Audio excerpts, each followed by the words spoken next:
Que tal? Boas tardes. Mañá será o día a partir do cal as galiñas de 40 concellos deberán estar pechadas. Xa había 11 municipios nos que as galiñas estaban confinadas dende xaneiro. Agora súmanse outros 29. A medida adóptase para evitar a expansión da gripe aviaria. Polo de agora, a enfermidade detectouse en aves silvestres e o que se busca é que non agromen os domésticos. Ao final o que hai que terlle é a comida máis a bebida separada das aves silvestres, que as aves silvestres non poden entrar á comida nin á bebida. E ao final coa rede xa queda solucionado o problema.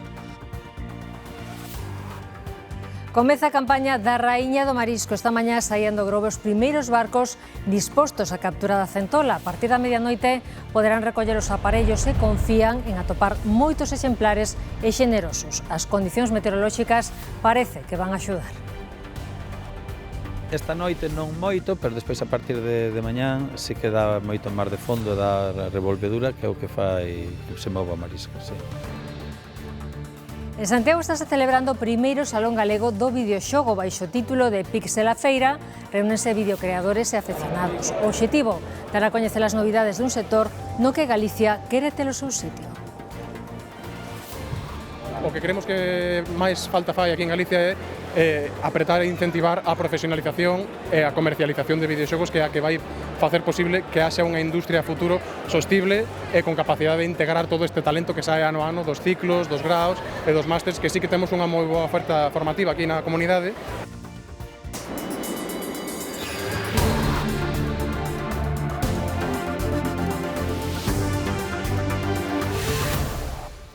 Un condutor que circulaba en sentido contrario pola autovía A6 resultou ferido esta madrugada despois de bater contra un microbús que circulaba correctamente. Afortunadamente, ningún dos pasaxeiros do transporte público resultou ferido. Como foi o accidente, Xoel Rodríguez? Pois todo aconteceu poucos minutos antes da unha desta pasada madrugada, cando varios particulares deron aviso ao 112 dun vehículo que circulaba en sentido contrario en dirección a Coruña por esta estrada A6. Poucos minutos despois, o condutor dese vehículo batía cun microbús que cubría a ruta entre Mondoñedo e Vigo, a altura do kilómetro 534. O condutor do microbús do autocar conseguiu evitar un impacto maior, polo que os 20 pasaxeiros que ían no seu interior resultaron ilesos, pero foi necesario trasladar a unhas 5 persoas ata un centro hospitalario por precaución. O único ferido neste accidente foi o condutor dese vehículo, que foi atendido polos servizos sanitarios e posteriormente tamén trasladado a un centro hospitalario. Ata aquí mobilizáronse axentes da Garda Civil de Tráfico, tamén de mantemento desta autoestrada, urxencias e membros do GES de Curtis. Un turismo a contramán pola autovía da Barbanza en 2019 gravado desde outros vehículos que circulan correctamente. É o que se chama un kamikaze, un condutor temerario que por despiste ou por consumir drogas ou alcohol en exceso entra por un lugar indebido nunha vía de alta capacidade. Non son casos extraordinarios. A habilidade dos outros condutores logra en ocasións evitar a colisión, pero poucas veces rematan sen danos. As consecuencias dun choque frontal adoitan ser graves, en ocasións mortais. Circular a contramán é unha infracción moi grave, castigada con multa de 500 euros e a perda de 6 puntos do carné. No caso de que se considere condución temeraria, supón penas de cárcere de 6 meses a 5 anos e a retirada do permiso de conducir por un período que pode chegar aos 10 anos. A Garda Civil de Carral detivo un home como presunto autor de 4 delitos de roubo con forza, un deles en grau de tentativa, un delito de lesións, outro contra a seguridade viaria e os delitos de atentado, resistencia e desobediencia aos axentes da autoridade. A operación iniciouse por mor da denuncia por un suposto delito de roubo con forza en grau de tentativa nun establecemento hostaleiro de Carral. Os axentes tiveron coñecemento da existencia de outros 3 delitos da mesma índole nos termos municipais de Ordes e de Carral que xeraron grande alarma social. Despois da súa detención, o home foi posto a disposición do xulgado que decidiu o seu ingreso no cárcere. A convivencia en Cabral converteuse nun pesadelo para unha ducia de familias desta parroquia viguesa. Relatan os episodios de insalubridade, violencia, roubos, ruidos e enganches á rede eléctrica que protagonizan as persoas que ocupan unha casa da zona dende hai tempo. Din que a situación é insostible e séntense impotentes. Presentaron unha denuncia, pero a solución non chega. Os veciños da zona de Fontiñas, en Cabral, non poden máis. Pelesas todas as noites, rayazos nos coches, os retrovisores, basura, ratas tamén, e despois trafego de moitísimos coches durante a madrugada que entran e saen. Ruidos a cualquier hora de la noche, gritos, peleas, destrozos a los vecinos en sus coches, en las casas también, han enganchado la electricidad, se lavan en un lavadero que hay en la calle. Pois apareceron simplemente varios coches con as rodas rajadas, aparte a cocheo de navaja, vicio puro, como outro que ten outra diversión, pois así, levantáronse, picaron as rodas e quedaron máis tranquilos que... Son os episodios cos que conviven a diario dende que un grupo de persoas en setembro de 2024 ocuparon unha vivenda na zona. En esa casa la han ocupado unos delincuentes reconocidos por la policía, se dedican al tráfico de drogas. Aquí vienen un montón de gente a cualquier hora a comprar drogas, nos tienen intimidados a los vecinos, hacen destrozos, robos, con total impunidad. Séntense inseguros e teñen medo, denunciaron a situación, pero polo de agora nada mudou. Nosotros, por ejemplo, tenemos 2 hijos que no podemos dejar ir solos, porque aunque tienen edad ya, porque tenemos miedo. Un poquinho a sensación de sentirte inseguro, acudimos directamente a moitos servizos con eles, sempre se declaran insolventes e ao final están máis protegidos legalmente que a nós. La policía dice que no puede hacer nada hasta que haya una decisión judicial, pero desde luego no podemos seguir viviendo así. É posible vivir así, porque nós temos que levantarnos para ir a traballar, eles non, pero nós sí, non? Os afectados agardan que se tomen medidas, temen que de non ser así se produzan incidentes máis graves. Tamén os veciños da Rúa Valle Inclán do Ourense denuncian os problemas que lles ocasiona a reapertura dunha discoteca na zona. Aseguran que os ruidos, a vibración da música e a presenza de xente na rúa ata altas horas da madrugada fan imposible o seu descanso. Din sentirse abandonados polo Concello. Por iso decidiron denunciar o acontecido nos xulgados e mesmo solicitaron o seu peche cautelar. Apenas pasaron 10 días dende a súa reapertura e os veciños din que xa non poden máis. Insoportable. 2:30, 5:30, 6:30. No, es que no se durmió. Y mira que trabajo en el 13, pero parece que tuviera la discoteca ahí. Aparte que la cola llegaba hasta la mitad de la calle ya. Os veciños insisten en que o Concello permitiu a reapertura da discoteca cunha licenza do ano 82 e que, polo tanto, non cumpre cos requisitos de accesibilidade e insonorización actuais. Temen, ademais, que o feito de estar nun sótano poida provocar mesmo algún accidente en caso de emerxencia. Nuestro abogado solicitó unas medidas cautelares que de momento no han sido respondidas. Lo que le pedíamos es que cerrase la discoteca de manera inminente y que luego estudiase todos los expedientes que desde nuestro punto de vista demuestran que la discoteca se ha abierto en unas condiciones que no debería haber sido abierta, que es un peligro, que es una molestia para los vecinos y un peligro para los ocupantes, para la gente que va ahí. Porque si pasa cualquier cosa, y Dios no lo quiera, pues podría haber una desgracia.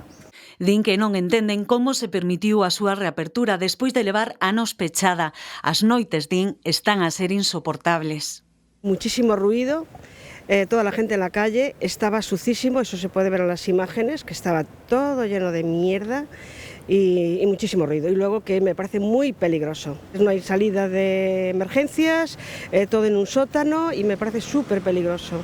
La gente es lo que más escucha porque la gente muchísima no está dentro, está toda afuera. Quéixanse tamén da suciedade coa que se atopan ao saír das súas casas. Ayer a mañá baixei da casa e estaba isto feito un asco de vomiteras, horrible. Pero bueno, que vamos a fazer? Se o permiten e autorizan, que mande a lei. Din sentirse completamente abandonados polo Concello, por iso decidiron levar a reapertura da discoteca aos xulgados.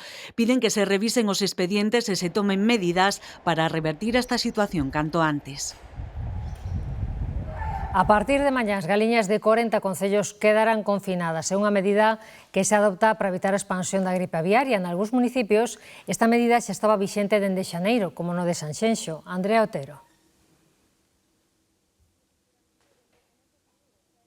Desde xaneiro xa eran 11 os concellos afectados por este confinamento para paliar a gripe aviaria. A partir de mañá súmanselle 29 máis concellos de especial vixilancia. A meirande parte deles atópanse na franxa atlántica da comunidade. Por exemplo, aquí en Sanxenxo xa levan dende o mes de xaneiro con esas medidas, pero outros concellos lindeiros como Pontevedra, Meis ou Marín comezarán a partir de mañá a aplicar esas medidas tomadas pola Xunta e polo Ministerio. Tamén se falamos de datos, serán alrededor de 30.000 as galiñas afectadas por este confinamento en toda a comunidade, e tamén destacar que dende xullo ata o mes de novembro foron 9 os focos que se detectaron en toda a comunidade, polo que a partir de mañá se chega a detectar algún contaxio habería que avisar as autoridades competentes que procederían ao sacrificamento de todo o galiñeiro.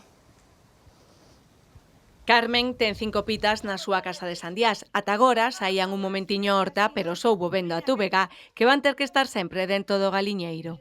Veña para dentro, alá, veña. Salíalle para fora que tiño así un alambradinho, un cachiño, entón salían para fora, para aí.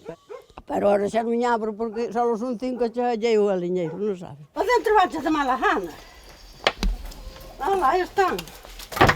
En Sandiás e noutros 4 concellos da Limia, a partir do luns queda prohibida a cría de aves de curral ao aire libre ante o incremento da influencia aviaria. Oblígase a que todas as aves domésticas estén confinadas e sobre todo tamén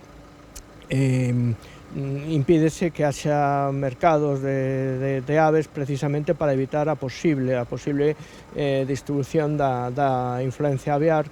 En Galicia, polo momento, só se detectou gripe aviar en aves silvestres. Para evitar que as domésticas se contaxen, só poderían estar fora sempre cando non teñan contacto ningún. Unha malla metálica que impida que haxa contacto entre as aves silvestres e as aves domésticas. Moi importante tamén neste caso é que os bebedeiros non sean accesibles ás especies silvestres. Atopamos xa precisamente na Limia moitos galiñeiros preparados cunha zona exterior totalmente protexida. Me avisaron por un WhatsApp, pero nós témolas sempre cerradas. Coa tela metálica moi menudiña, casi non entra ningún paxaro comer aí. Despois para dormir van para dentro, e aí onde poñen os huevos. De momento, as pitiñas están sempre pechadas. Poden coller pesto mesmo que as outras, digo eu, non sei. Pero eu non, eu sempre estiño dentro. Eu aquí non me veñen para nada. As pitas terán que estar confinadas en 40 concellos galegos en total. Ademais de na Limia, outras comarcas como o Salnés, o Baixo Miño ou Ortegal están afectadas por esta medida preventiva que entra en vigor o 10 de novembro. Veciños de Salvaterra alertaron da presenza dun vertedoiro ilegal nun camiño da parroquia de Leirado. No lugar acumúlanse neumáticos e materiais de construción altamente contaminantes. O Concello ordenou xa a retirada dos residuos do monte. Así apareceu este camiño lindeiro á autovía A55 na parroquia de Leirado, en Salvaterra de Miño. É un terreo de dominio público que non é un lugar de paso moi frecuentado, porén foron veciños da zona os que alertaron da presenza do vertedoiro ilegal. É un taller clandestino, de que non, pero aquí hai para ser un particular hai demasiadas rodas, non? Despois o resto do Purispán, que iso ten que ser pode ser un particular, non, que o fixo por contra propia ou o que sea, e que pois non tivo onde tiralo e tirou aquí, pero hai puntos limpios que non se cobran nada, non, para poder tirar. Pero a comodidade é esa, mira, chegaba ali e tiro, ali se queda. Neumáticos acumulados, material de construcción, restos de uralita e outros trebellos, materiais altamente contaminantes que poden favorecer a aparición de pragas, incrementar o risco de incendio ou liberar sustancias tóxicas ao solo. Sobre todo sabendo o que é o amianto, non? Que é moi peligroso, pero a xente non sei, non se quere facer, eu que sei, responsable, porque o amianto, claro, hai que levar a un sitio especial, ese nun punto limpio non se recollen. E o neumático estar así, sempre queda agua, restos de chuvia. Pois ven aí un criadeiro de mosquito, de mosca, do que sea. Iso o tigre, que chamamos tigre, que é peligroso tamén. E aquí entra un incendio aí arde isto, non é Dios que non paro, porque ven, os bomberos non creo que o dean apagada así facilmente. En canto se entreteñen con isto, o resto arde. Nas últimas horas, o Concello comezou a retirada das verteduras tras a denuncia presentada pola Asociación Lazoiro, que lamentou este tipo de accións que poñen en risco a saúde da veciñanza e a biodiversidade da zona, danando a imaxe que Salvaterra proxecta. Haberá que investigar agora a autoría do vertedoiro para aplicar as sancións correspondentes. En Lugo, o peche das antigas escolas rurais deixa os veciños de 8 parroquias sen locais sociais. Os afectados lamentan quedarse en alternativas para xuntarse, facer actividades deportivas ou de lecer a cuberto, sobre todo nos meses de inverno, cando a meteoroloxía impide facelas fora. Esta é a bella escola rural de Coeses. Os veciños desta parroquia de Lugo están molestos polo peche dun edificio recuperado como local social porque o contrato do servizo caducou. Nos últimos tempos xa o viron esmorecer sen apenas actividades. Tenían que desplazarse 10 kilómetros ata a cidade para poder beneficiarse da oferta deportiva e de lecer do Concello noutros centros onde as prazas escasean. Tuvo a súa época dorada, veu vindo a menos, hasta que acabou pois por pechar. E a xente estáse desplazando a Lugo e co consiguiente problema de que se saturan os centros de tal, e hubo xente este ano que foi, por exemplo, ao centro de Fingoi, por decir algún, de que non tuvo plaza. O peche da Escola Rural de Coeses deixa os veciños sen lugar para socializar, pero tamén sen local electoral. Aquí tamén é un sitio onde un punto electoral, onde a xente ven votar, diferentes parroquias do alrededor, Cuíña, Soñar e Coeses.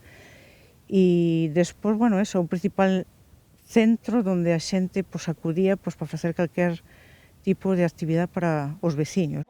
Ler a prensa, xogar a brisca ou o tute, talleres de pintura ou baile son actividades que botan en falta os maiores de Coeses agora que chega o inverno, pero tamén reivindican que a bella escola se volva a encher de cativada. Tema de preescolar, non? Agora os nenos aquí están moi saturados os centros, porque eu falei, con unha profesora e eu só tuve unha oportunidade de usar preescolar durante 2 meses.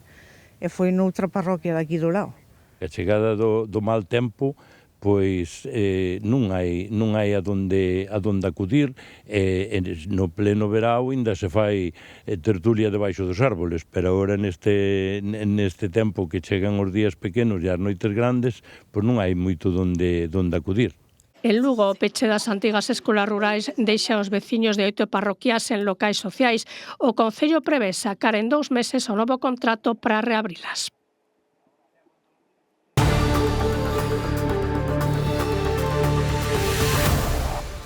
O primeiro Salón Galego do Videoxogo reúne en Santiago esta fin de semana creadores, profesionais e público. Hai torneos, sala de xogos recreativos e unha chega de xogos creados en Galicia e en galego. A primeira Feira Galega de Videoxogos reúne en Santiago creadores e afeccionados que poden probar de balde xogos novos ou volver practicar en máquinas orixinais con 3 décadas de historia. A min gustoume moito a exposición de videoxogos indie que che ensinan os videoxogos que están facendo e vas probándos, entón é bastante divertido. Videoxogos como os 3 que presenta este equipo de estudantes da Escola Politécnica de Enxeñería do campus de Ferrol. Fixemos un Open Jam que va da defensa de María Pita con os soldados ingleses e personalmente meu favorito é María Pita disparando cañóns contra os barcos ingleses. A mí me gusta moito. Unha vintena están feitos en Galicia e o caso de Cartas á Lúa, elaborado por un equipo de 6 persoas no prazo dun mes, que logrou o premio no apartado artístico.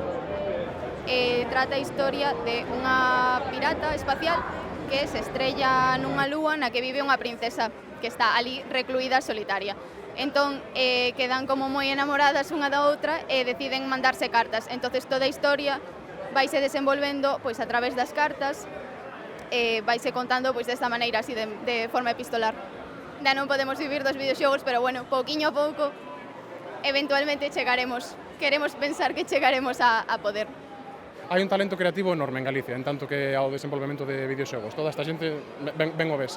O que creemos que máis falta fai aquí en Galicia é apretar e incentivar a profesionalización e a comercialización de videoxogos, que é a que vai facer posible que haxa unha industria futuro sostible e con capacidade de integrar todo este talento que sae ano a ano dos ciclos, dos graos e dos másters, que sí que temos unha moi boa oferta formativa aquí na comunidade. Na feira hai torneos de xogos clásicos, espectáculos musicais, tendas, librarías e un espazo para o Museo Galego do Videoxogo. Eu creo que este tipo de espazos para poder xuntar os distintos perfiles de xente que fai videoxogos e tamén xogadores que poden probar videoxogo de proximidade pode facer que haxa unha conxunción e un maior coñecemento para en vindeiras edicións pois que este evento poda crecer a vez que crece a propia industria ou o propio músculo videoxogo en Galicia. Aínda están a tempo de botar unha partida esta tarde.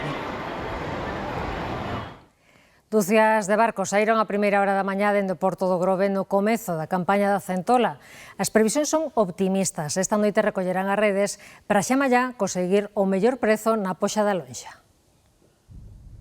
Apenas rallaba o día e varios barcos partían do Porto do Grove para botar os miños, as artes de pesca que a partir desta medianoite poderán recoller e comezar así oficialmente a campaña da centola, unha das máis importantes do ano pro sector e tamén para as festas do Nadal.